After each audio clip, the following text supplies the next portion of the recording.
ತೇಜ್ ಪ್ರಭು ನ್ಯೂಸ್ಗೆ ಸ್ವಾಗತ. ಸಂಕೇಶ್ವರ ನಗರದಲ್ಲಿರುವ ಸುಪ್ರಸಿದ್ಧ ವಿವೇಕಾನಂದ ಆಸ್ಪತ್ರೆಯ 4ನೇ ವಾರ್ಷಿಕೋತ್ಸವ ಕಾರ್ಯಕ್ರಮ ಇತ್ತೀಚೆಗೆ ಜರುಗಿತು.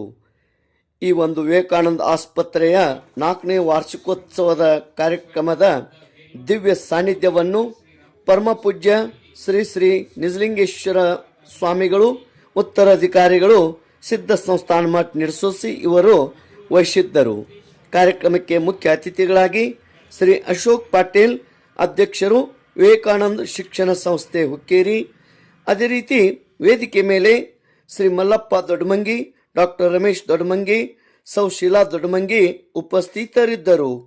ಮೊದಲಿಗೆ ಸ್ವಾಮಿ ವಿವೇಕಾನಂದರ ಫೋಟೋ ಪೂಜೆ ಮಾಡುವ ಮೂಲಕ ಹಾಗೂ ಸಸಿಗೆ ನೀರು ಹಾಕುವ ಮೂಲಕ ಕಾರ್ಯಕ್ರಮ ಉದ್ಘಾಟನೆ ಮಾಡಲಾಯಿತು. ಸೌ ಶೀಲಾ ದೊಡ್ಡಮಂಗಿ ಸ್ವಾಗತಿಸಿದರು. ಡಾಕ್ಟರ್ ಪ್ರತೀಕ್ ಚೌಲಾ ವಂದಿಸಿದರು. ಮಹಾದೇವ್ ಕುಂಬಾರ್ ಸರ್ ನಿರೂಪಣೆ ಮಾಡಿದರು. ತದನಂತರ ಎಲ್ಲರಿಗೆ ಸ್ನೇಹ ಭೋಜನದ ವ್ಯವಸ್ಥೆ ಮಾಡಲಾಗಿತ್ತು. ತೇಜ್ ಪ್ರಭು ನ್ಯೂಸ್, ಯಾಕಂದ್ರ ಕೋವಿಡ್ ಟೈಮ್ನಾಗ ನಾವು ವಿದ್ಯಾಗಂಕ ಕನ್ನಡ ಕ್ಲಾಸ್ ಊರಿಗೆ ಪ್ರತಿ ಮನೆಗೆ ಮಕ್ಕಳಿಗೆ ಪಾಠ ಹೇಳಕ್ ಹೋದಾಗ ಅಲ್ಲಿ ಬಹಳ ಕೋವಿಡ್ ಆಗಿ ಮಾರಣಾಂತಿಕ ಪರಿಸ್ಥಿತಿ ಬಂದಿತ್ತು. ನಂದ ಆ ಟೈಮ್ದಾಗ ಸರ್ ನಂಗೆ ಟ್ರೀಟ್ಮೆಂಟ್ ಕೊಟ್ಟ ಇಲ್ಲಿ ಬಂದು ನಿಲ್ಲೋ ಹಂಗ್ ಮಾಡಿದಾರು. ಮಕ್ಕಳಿಗೆ ವಿದ್ಯಾಬುದ್ಧಿ ಕಲ್ಸಕ್ ನನಗ ಶಕ್ತಿ ಕೊಡೋದ ಇವರ ಮಾಡಿದಾರ ಅಂತ ಹೇಳಕ್ ನಾನು ಬಯಸ್ತೀನಿ. ತುಂಬ ಹೃದಯದ ಸ್ವಾಗತ. ನಾವು ಯಾವುದೇ ಒಂದು ಕಾರ್ಯಕ್ರಮ ಮಾಡಿದಾಗ ಆಮಂತ್ರಣ ಇದ್ರು ಇರದೇ ಇದ್ರು ನಮ್ಮ ಬೆನ್ನೆಲುವಾಗಿ ಯಾವತ್ತೂ ಬರ ಅಂತ ಎಲ್ಲ ಸ್ನೇಹಿತರಿಗೆ ನಮ್ಮ ಆಸ್ಪತ್ರೆಯ ಪರವಾಗಿ ತುಂಬ ಹೃದಯದ ಸ್ವಾಗತ.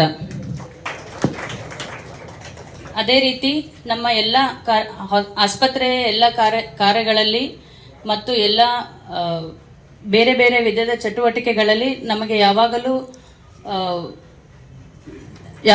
ಸಹಕಾರ ಮಾಡುವಂತ ನಮ್ಮ ಆಸ್ಪತ್ರೆಯ ಎಲ್ಲ ಸಿಬ್ಬಂದಿಗಳಿಗೂ ತುಂಬ ಹೃದಯದ ಸ್ವಾಗತ. ಅದೇ ರೀತಿ ನನಗೆ ಇಲ್ಲಿ ಸ್ವಾಗತ ಮಾಡಲು ಅನುವು ಮಾಡಿಕೊಟ್ಟಂತ ಸೀಟ್ ಸಿಗುತ್ತೆ, ಗವರ್ಮೆಂಟ್ ಸೀಟ್ ಸಿಕ್ತಂದ್ರೆ ನಾನು JNMC ಬಂದೆ. ಆವಾಗ ನಮಗೆ ಫಸ್ಟ್ ಇಯರ್ಗೆ ಒಂದು 2 ದಿನ ಈಗೇನು ಹೊಸ ಫ್ರೆಶ್ ಬ್ಯಾಚ್ ಬರ್ತಿತ್ತು, ನಾವು ಓರಿಯಂಟೇಷನ್ ಪ್ರೋಗ್ರಾಮ್ ಅಂತ ಇರ್ತೀವಿ. ಅಂದ್ರೆ ಕಾಲೇಜ್ ಬಗ್ಗೆ ಅಥವಾ ಈಗ ಪರ್ಸನಾಲಿಟಿ ಡೆವಲಪ್ಮೆಂಟ್ ಎಲ್ಲ ಒಂದು ಬೇರೆ ಬೇರೆ ಲೆಕ್ಚರ್ಸ್ ಒಂದು 2 ದಿನ ನಮ್ಗೆ ಹೇಳ್ತಾರೆ. ಆಮೇಲೆ ಕಾಲೇಜಲ್ಲಿ ಯಾವ ತರ ಇದೆ ಎಲ್ಲ ತೋರಿಸ್ತಾರೆ, ಎಲ್ಲ ಡಿಪಾರ್ಟ್ಮೆಂಟ್ ತೋರಿಸ್ತಾರೆ, ಹಾಸ್ಪಿಟಲ್ ಎಲ್ಲ ತೋರಿಸ್ತಾರೆ. 2-3 ದಿನ ಅದೇ ಓರಿಯಂಟೇಷನ್ ಪ್ರೋಗ್ರಾಮ್. ಅವಾಗ ಕೆಲವೊಬ್ರು ಲೆಕ್ಚರ್ ಹೇಳಿದ್ರು, ನೀವು ಬಹಳಷ್ಟು ಜನ ಹಳ್ಳಿಯಿಂದ ಬಂದಿರ್ತೀರಿ, ಆಮೇಲೆ ಮೆಡಿಕಲ್ ನೀಡ್ ಜಾಸ್ತಿ ಇರೋದಕ್ಕೆ ಎಷ್ಟೋ ಜನಕ್ಕೆ ಹಳ್ಳಿಯವರಿಗೆ ಸರಿಯಾಗಿ ಮೆಡಿಕಲ್ ಫೆಸಿಲಿಟೀಸ್ ಇಲ್ಲ, ನೀವೆಲ್ಲ MBBS ಮುಗಿಸಿದ ನಂತರ ವಾಪಸ್ ನಿಮ್ ಊರಿಗೆ ಹೋಗಿ ನೀವು ಪ್ರಾಕ್ಟೀಸ್ ಮಾಡ್ಬೇಕು ಅಂತ ಅವಾಗ ಕೇಳಿದ್ವಿ. ಬಟ್ ನಮಗೆ ನಾನು ಸೀರಿಯಸ್ ಇರ್ಲಿಲ್ಲ, ಕೇಳಿದ್ವಿ ಬಿಟ್ವಿ. ಆಮೇಲೆ ಇವನ್ ಒಂದ್ಸಲ ನಾನು ಫಸ್ಟ್ ಇಯರ್ ಎಕ್ಸಾಮ್ ಕೊಡ್ಬೇಕಾದ್ರೆ ಒಂದು ವೈವಾದಲ್ಲಿ ಒಬ್ರು ಹಿಂಗೆ ಮಾತಾಡ್ಬೇಕಾದ್ರೆ ಅವ್ರು ಹೇಳಿದ್ರು, ನೀವು ಹಳ್ಳಿಯಿಂದ ಬಂದಿದ್ದೀರ ಅಂದ್ರೆ ನೀವು ಆ ಕಡೆ ಮುಗಿದ ನಂತರ ಆ ಕಡೆ ಅಲ್ಲೇ ಹೋಗಿ ಪ್ರಾಕ್ಟೀಸ್ ಮಾಡ್ಬೇಕು, ಅಲ್ಲಿ ಜನಕ್ಕೆ ನಿಮ್ಗೆ ಉಪಯೋಗ ಆಗ್ಬೇಕು ಅಂತ. ಸರಿ ನಾನು ಕೇಳಿದೆ, ಬಿಟ್ಟಿಲ್ಲ, ಅದನ್ನೇನು ಅಷ್ಟು ಸೀರಿಯಸ್ ಆಗಿ ಥಿಂಕ್ ಮಾಡಲಿಲ್ಲ. MBBS ಮುಗಿತು. ಆಮೇಲೆ MD ಮಾಡ್ಬೇಕಂತ ನಾನು ಮೊದಲೇ ಡಿಸೈಡ್, MBBS ಇದ್ದಾಗ ನಾನು MD ಓದ್ಲೇಬೇಕಂತ ಅಂದ್ರೆ ಫೋನ್ ಮೇಲೆ ಡಿಸೈಡ್ ಮಾಡಿದ್ದೆ.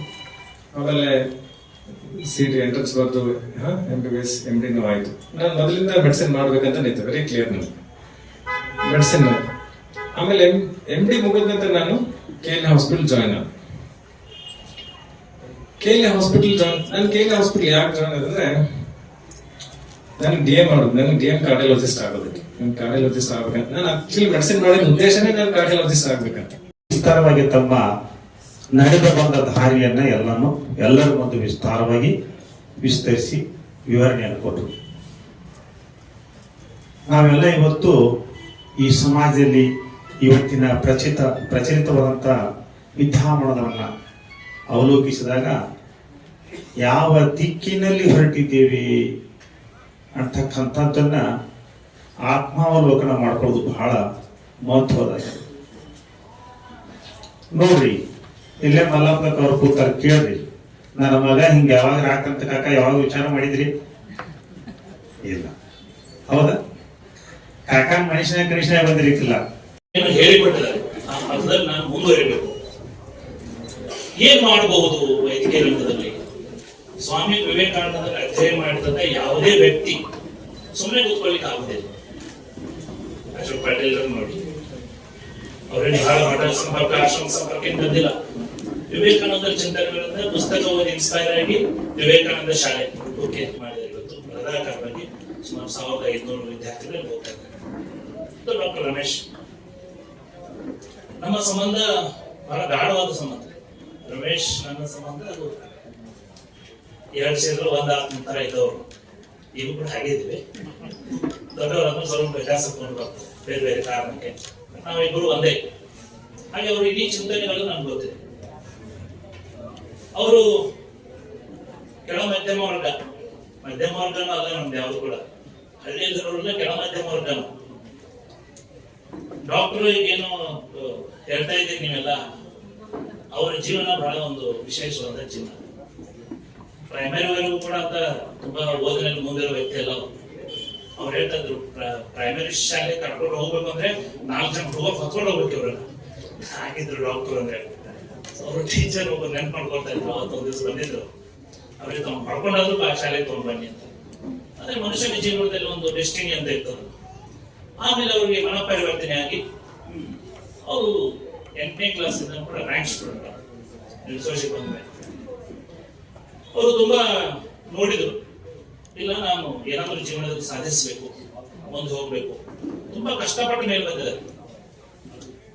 ಅವರು ದಿನ 7 ಕಿಲೋಮೀಟರ್ ನಡ್ಕೊಂಡೋಗಿ 7 ಕಿಲೋಮೀಟರ್ ನಡ್ಕೊಂಡು ಬರ್ತಿದ್ರು. ನಿಲ್ಸೋಸಿ ಹಂದಿಗೋಡದಿಂದ ನಿಲ್ಸೋಸಿ 5 ಕಿಲೋಮೀಟರ್. ದಿವ್ಯ ಸಾನ್ನಿಧ್ಯ ವಹಿಸಿರುವಂತಹ ಪರಮ ಪೂಜ್ಯ ಶ್ರೀ ನಿಜಲಿಂಗೇಶ್ವರ ಸ್ವಾಮೀಜಿಗಳಿಗೆ ಶ್ರದ್ಧೆಯ ಪ್ರಣಾಮಗಳು ಹಾಗೂ ಅತ್ಯಂತ ಪ್ರೀತಿಪೂರ್ವಕವಾದ ವಂದನೆಗಳನ್ನು ಸಲ್ಲಿಸುತ್ತಾ ಹಾಗೂ